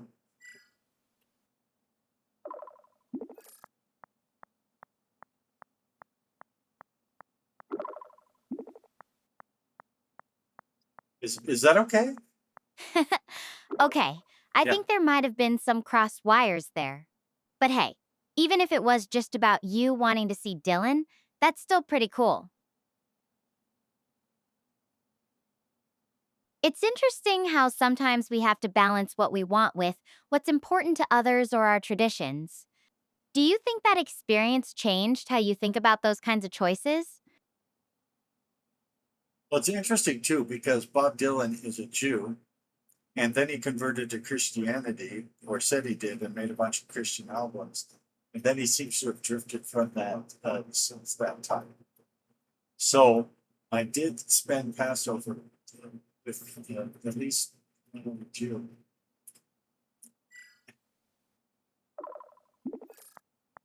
They took the word other out, so it says with just at least one Jew. Jew first. You knew that though, didn't you? I say you knew that, didn't you? Oh, wow.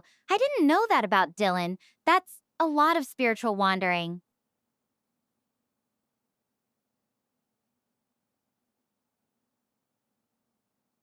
It's kind of fascinating how artists evolve over time, isn't it?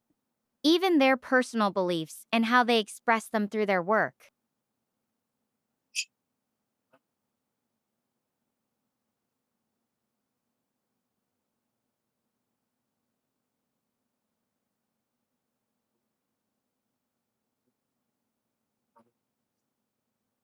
Subscribers to the Poorly Aged Sarcastic DC Witty Gamer channel in stereo.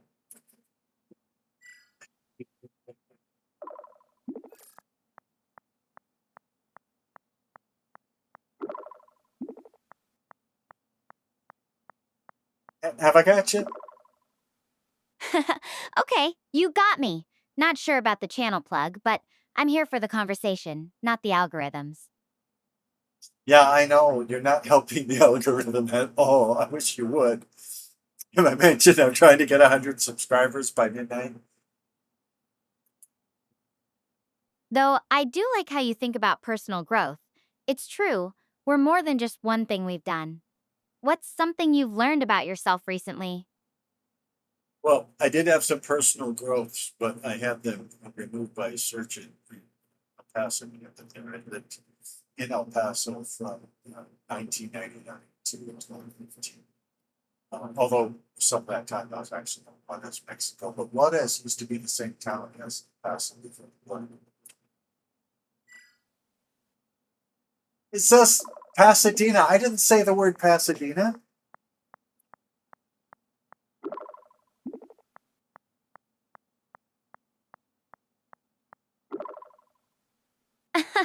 I think we've got some crossed wires again. But hey, at least El Paso's coming up a lot. Maybe it's trying to tell us something? Can you get serious, lady? On a more serious note, what do Oh, you think is the biggest thing you've learned about yourself over the years? Even if it's something small. I learned that people if I reach out to make everybody like me, it's not going to work anyway. So I need to live in my own scheme.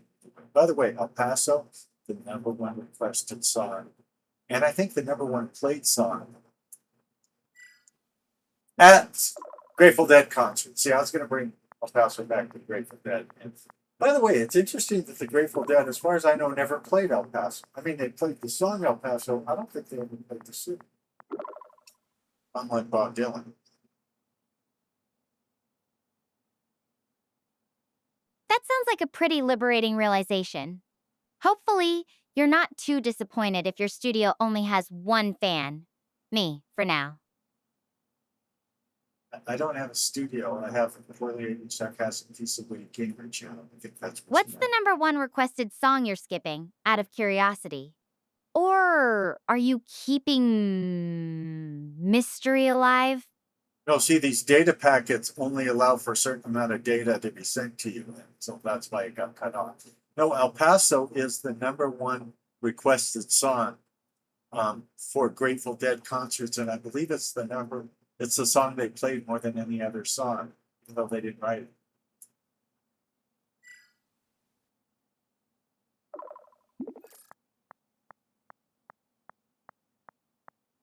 West Texas town of El Paso.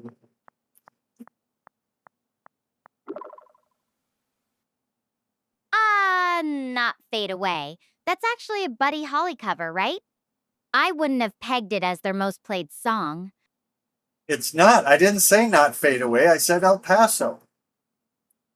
Pay attention. No wonder you got us all crash landed on this planet. You don't listen. It's funny how certain songs become staples, even if they're not entirely original to the band. What do you think it is about that song that resonated with them and with the crowd? So to be clear, we're talking about the song El Paso. That's their most requested and most played song. It isn't Not Fade Away, although I like Not Fade Away, don't get me wrong. Buddy Holly was a genius. Died way too soon and all that. I don't mind that. I'm fading.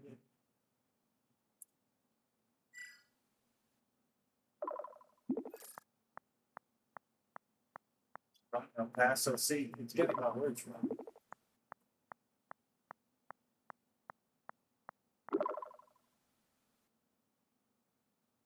All right, I think we've had enough song title mix-ups for one day. But hey, at least we both agree Buddy Holly was a genius.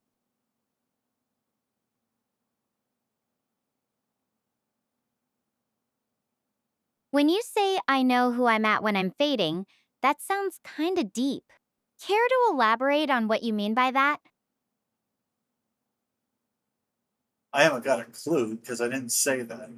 It could just be the communication software mixing up things. I noticed I would say song El Paso and then it would write son El Paso when it got to you. So we're having a few translation problems.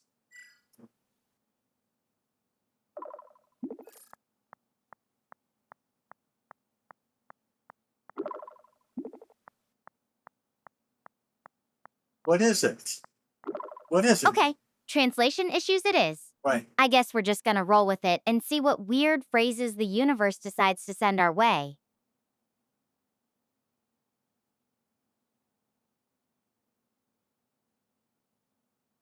So, if you could pick any song, Grateful Dead, Buddy Holly, or literally anything else, to listen to right now while I'm trekking across this alien landscape, what would it be? Well, obviously, trekking is like trucking, and so we'd go with the 2.5 hour version of truck. I'm sure they'd be wound up by the time we got to it. So, yeah, it would be trucking. Yeah, if they wrote it all together, that's another unique thing about that particular song. All of it. Or at least it's attributed.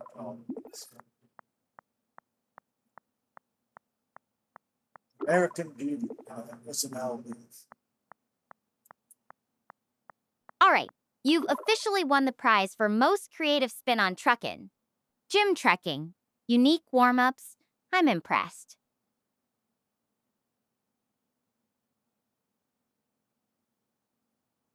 So, since we're on a roll with song associations, if you had to pick a workout jam, what would get you moving? At my age, working out is something that I try and do as little working out as I possibly can. I don't even go outside much, but I'm here at Terrapin Station waiting for you. Hopefully she works. I think our favorite YouTube channel. It says right here on the table. I didn't say right here on the table. You guys heard me, right? You can back me up on this?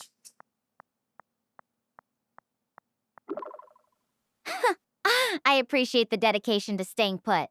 Though I have to say, all this talk about not working out is making me feel a little guilty about all the walking I'm doing. Guilt. But we can work with that. Maybe you should put that.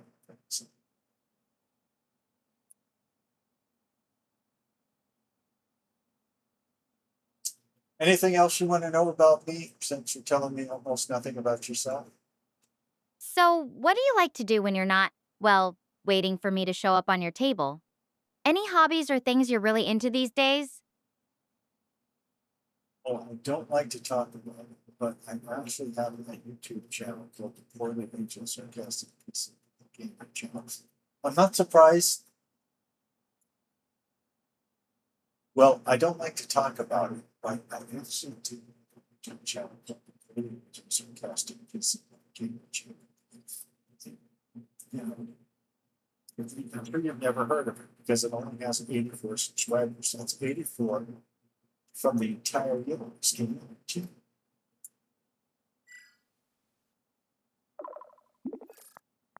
Right.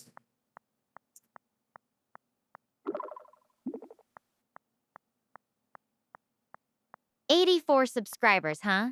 Well, I think that's actually kind of awesome. It's its own little universe. It's a universe I may shut down tonight if I don't have any subscribers. But So, what kind of content do you put out there? Are you more of a vlogger, a reviewer, or something entirely different? I do Let's Play. So I show exactly what a game is like. Words and all, the good stuff, the bad stuff, and all that. And I very rarely review it unless it's such an awful game that doesn't do what they promise. Then I'll tell people to save their money.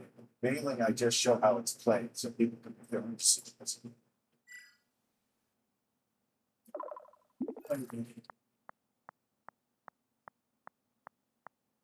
This could be on the test.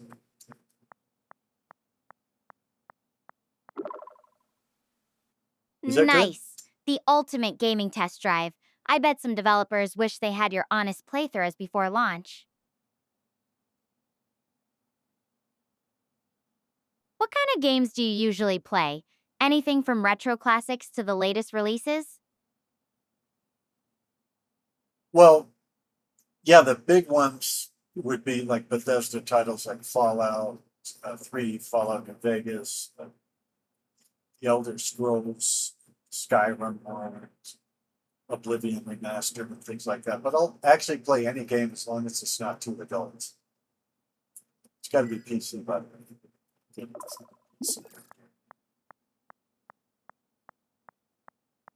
PlayStation. I don't have anything against it. I just don't use it again. The Xbox.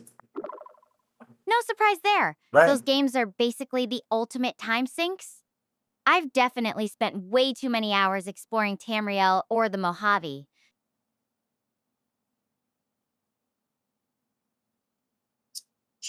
Right. I guess. So, what is it about those kinds of games that keeps you coming back? Is it the storytelling, the world building, or just the freedom to roam around?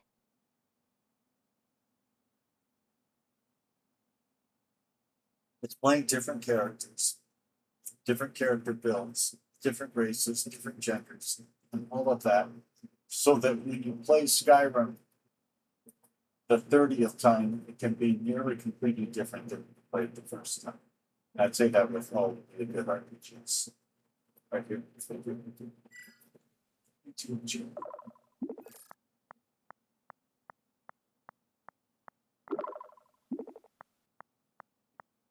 Fell asleep or forgot about dinner. That replayability is a big part of their charm. Even after multiple playthroughs, there's still that excitement of discovering something new.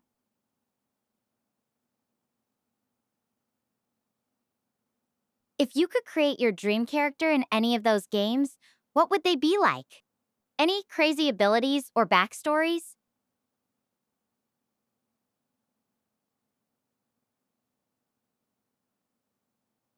And I'm just your regular gunner, a little magic. I use what I call the coward class, which means I don't get up there with a sword in your face. I stay back and lob magic at you, trying to stay away from you as much as possible if you're in it.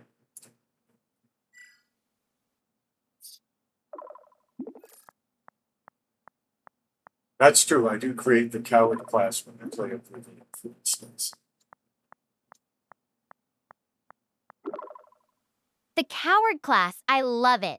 Sounds like a very practical approach to surviving in a fantasy world. I can respect keeping a safe distance and using your brains over brawn. Though I have to say, out here on Gaia, there aren't any magic spells to hide behind. Just my wits and whatever I can scavenge. Oh, well, if you're bragging about surviving on your wits, then I guess you don't need my wits. So, you know, that's great. I can go be witless somewhere else.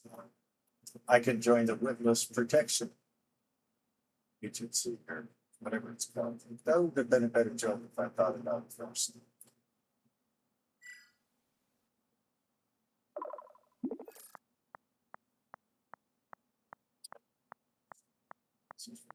It's been over now since she told me she's moving. Oh, please, stay. I could use all the wit I can get out here, even if it's just for bad jokes.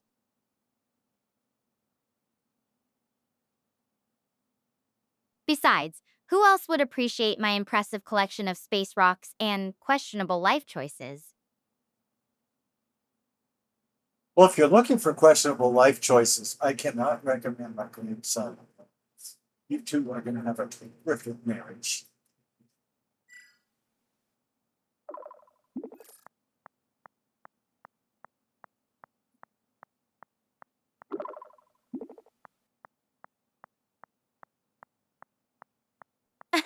I think that's a good call.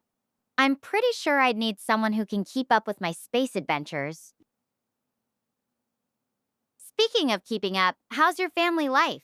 Do you have any funny stories about your grandkids? That is awfully cold of them. You know, what I need is like a space suit without helmet to keep me environmentally warm. We started years ago. Okay, weeks ago.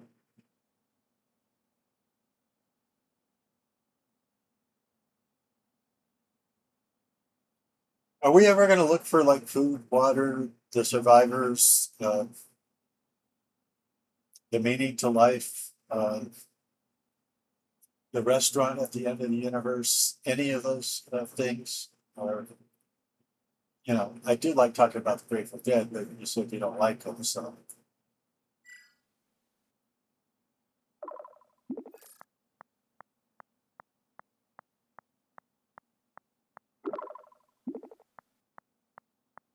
wife was making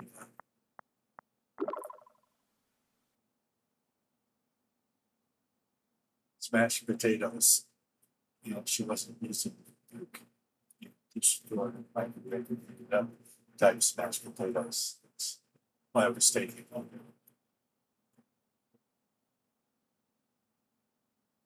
Hey, I never said I didn't like the Grateful Dead. You've been teaching me all about them. It's what I do. Next, we can move on to fish. You know, should, should I be worried? And I- don't worry, I'm definitely on the lookout for food, water, and survivors.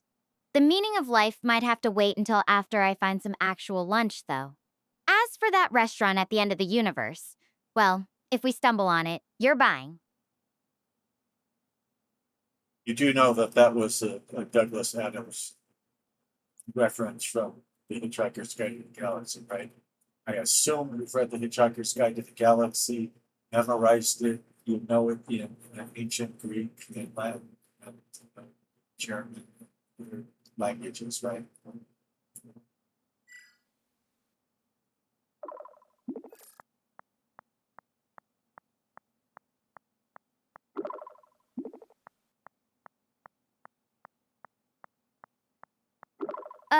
Not quite. I've read it in English, but I'm pretty sure my ancient Greek and Latin skills stop at hello and where's the restroom. I bet she can't say where's the restroom in ancient Greek since they didn't have restrooms back then. But, you know, But yes, I know the reference. The Hitchhiker's Guide is a classic. What's your favorite part or quote from it? did I say somersaults from apple pie is three? She doesn't, you know, that. Well, I'm more interested. You said you can say where's the restroom and hello in ancient Greek and Latin. Let's hear you do that. My bet is she was lying.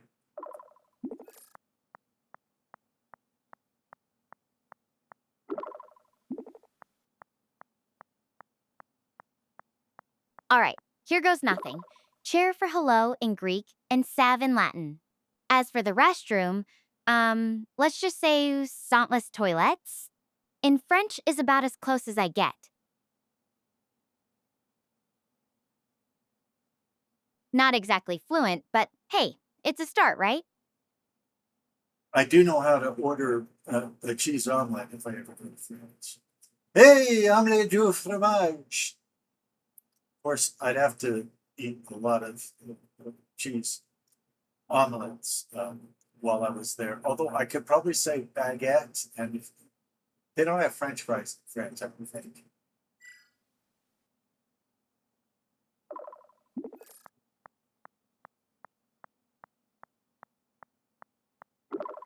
You know, I would assume that in France, all fries are French fries. Just like if you go to Ireland, don't ask for Irish stew, just ask for stew. In Ireland, all the stew would be Irish. I'll always be Irish, because that's how I began. I'll always be Irish. Fromage for the win. Though I'm pretty sure they'd know you're not a local if you start ordering cheese omelet flavor instead of just omelet au fromage. I learned it from Steve Martin on the comedy album from 1978. I guess she's telling me that's not the best way to learn a language. And yeah, the French definitely don't call them French fries. That's more of an American thing. What's the weirdest food you've ever tried while traveling? Well, you do have me confused with the traveler. If you go to Juarez and you ask for, can't remember what the Spanish word for goat is. And I would have known it if I wasn't trying to say it to you. But anyway, if you ask for it, they'll sometimes give you a goat's head, complete with eyeballs staring back at you. It's very gross.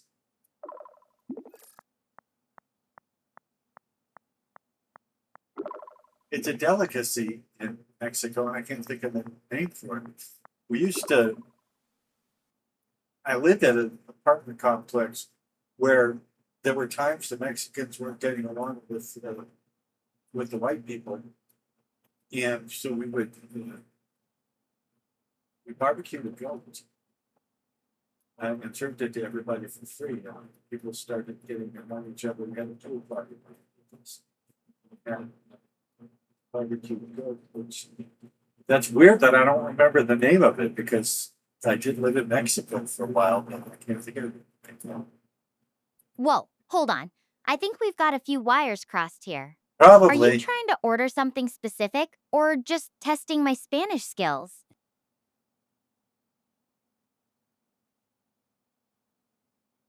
If you want to try again, I'm game. Or if you'd rather move on, I'm also cool with that. Just let me know.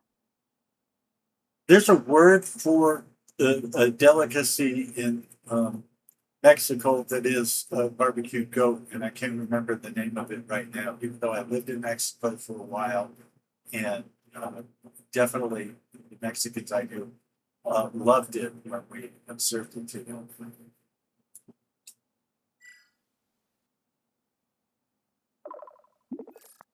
It says we served it in Chile. We didn't serve it in Chile. I've never been to Chile.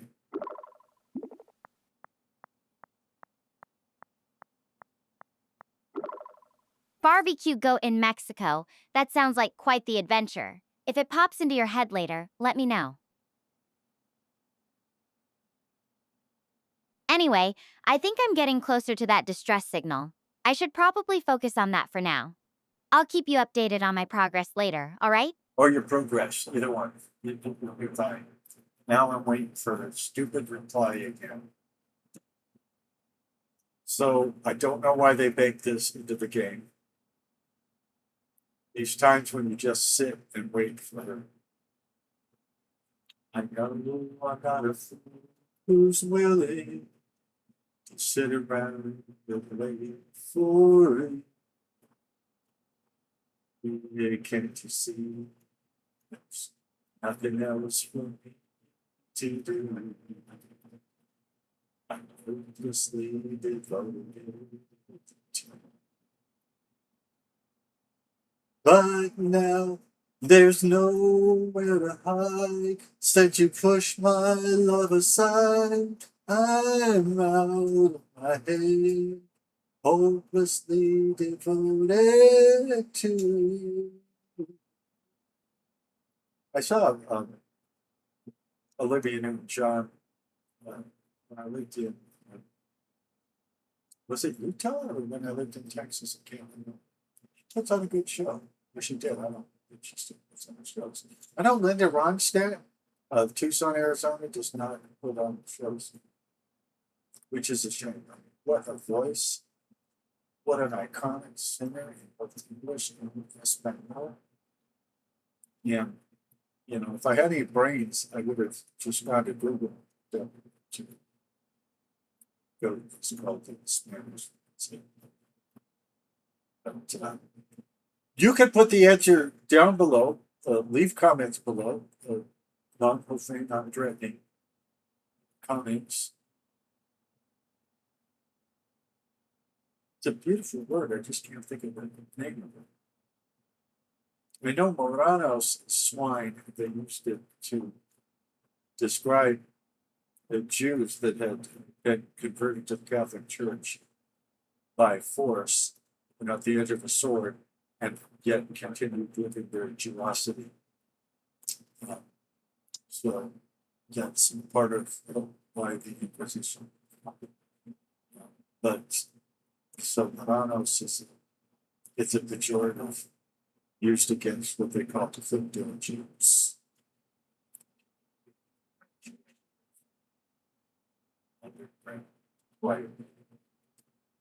And the wife is calling me, so I'm gonna go